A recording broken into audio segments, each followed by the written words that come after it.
Before we get started, there are a few things I want to clear up from the jump. I am not a vampire or any other mythical creature you read about or dreamed up as a child. Set aside your fantasies and your misguided assumptions about who I may be or how it is that I exist. I don't mean to come off harshly.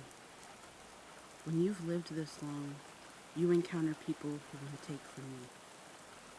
People who see your existence as entertainment or something to be attained, when in reality, I would not wish my fate upon my worst enemy. Human beings have passed down imagery and beliefs of what our afterlife is to be. Visions that comfort us when we are in the depths of our grief. It gives us something to look forward to, a way to pick ourselves up and carry on living when someone we love passes, but I don't have that. I don't mean that I don't believe in it. I think it's a beautiful thing to hold on to. I don't have a piece of that. I live on. I lay the ones I love to rest, and then I carry on knowing there is no reunion awaiting me. No long rest in my future, because I am this. So drawn to you. I kept an eye on you and your work here at the university for the past few years.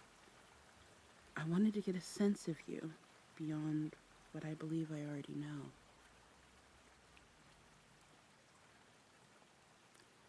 Though it's true we've yet to have met, it's not true to assume I have not known you. I merely have the luxury, or the burden, depending on your point of view, of remembering everything. Every lifetime, every iteration, I remember because my life has always been linear. You, on the other hand, are forever restarting. Yes, reincarnation exists. Perhaps not in the way you understand it, but it does exist.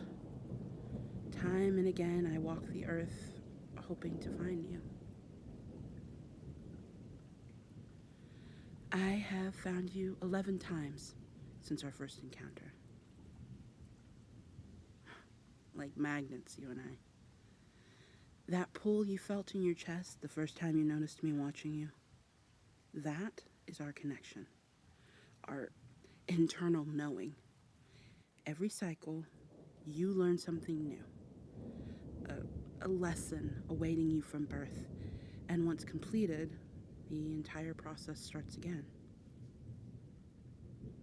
No, I said no such thing. I stated that we have found one another 11 times. I'm unsure how many times you have lived, how many versions of your soul exist. All I know is that every time I lose you, a piece of me goes along with you.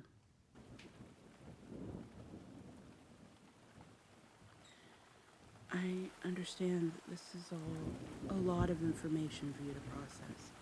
If you'd like, we can set another meeting.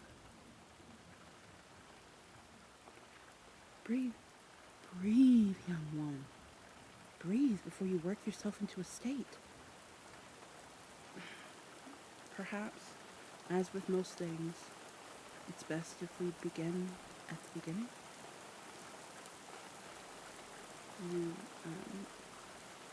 You may want a fresh tape for this part.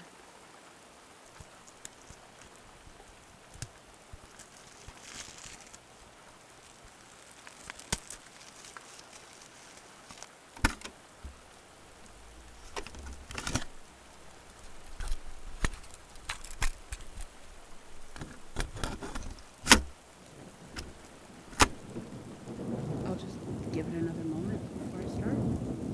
I know how finicky newer technology can be.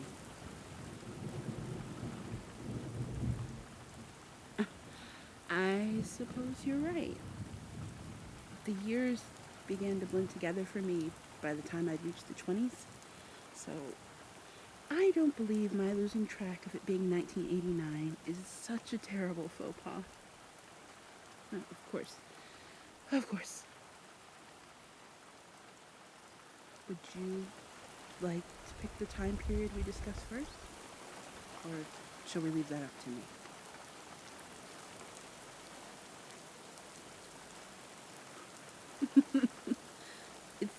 It's nothing. Only I've missed you. I'm sure that sounds idiotic or worse, psychotic, coming from someone you've only just met. But I have missed you. Your company, your intellect, but more than anything, I've missed the way you never were afraid to say exactly how you feel. To pull a face and point me in the exact direction of my misstep.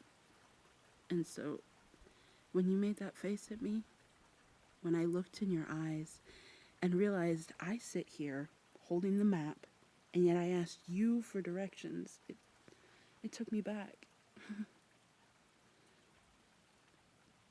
I apologize if that causes you any sort of discomfort or unease. That is not my intention. It takes me back to many times together, actually. We all too often found ourselves in the thick of it, but I'd say the memory springing most to mind would be our time together in Egypt. The unbearable heat, long hours attempting to get our work done while concocting escape plans.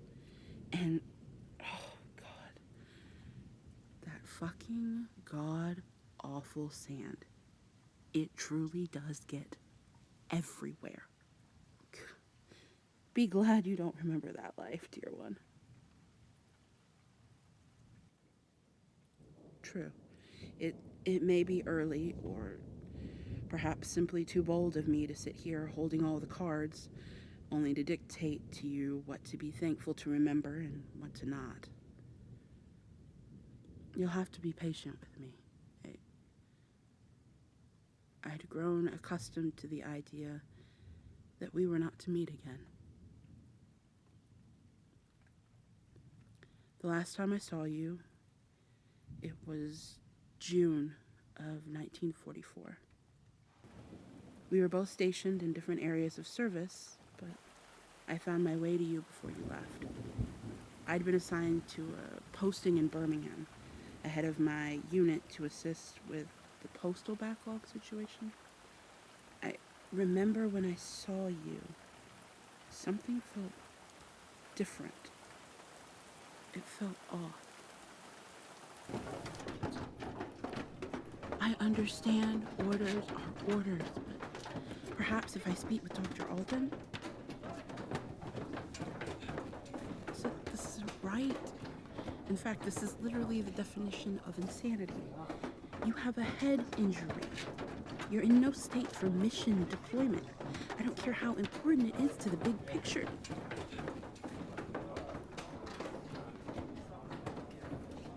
I won't say that I understand, or even that I support this, but I do.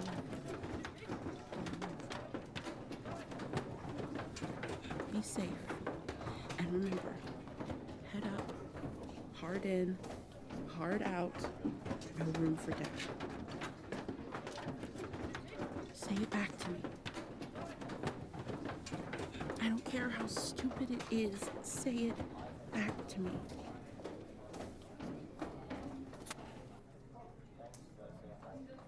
Good. That's perfect. Okay. Okay, go. Go. Oh, you gorgeous idiot.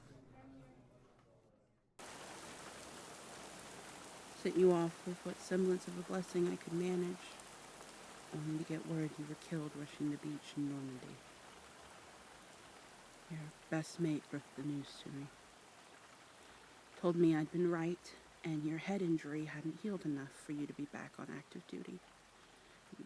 grew disoriented.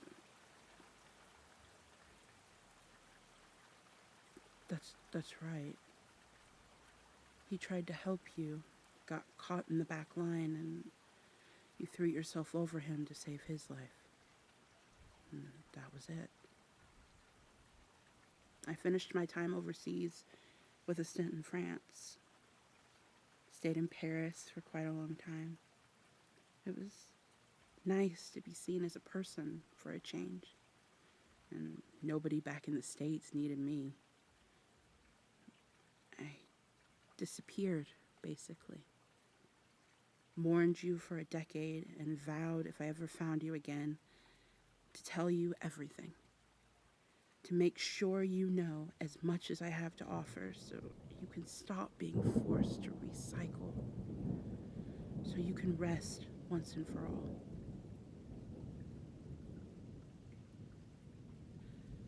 It's worth it. At least that way one of us gets to see whatever comes after all of this.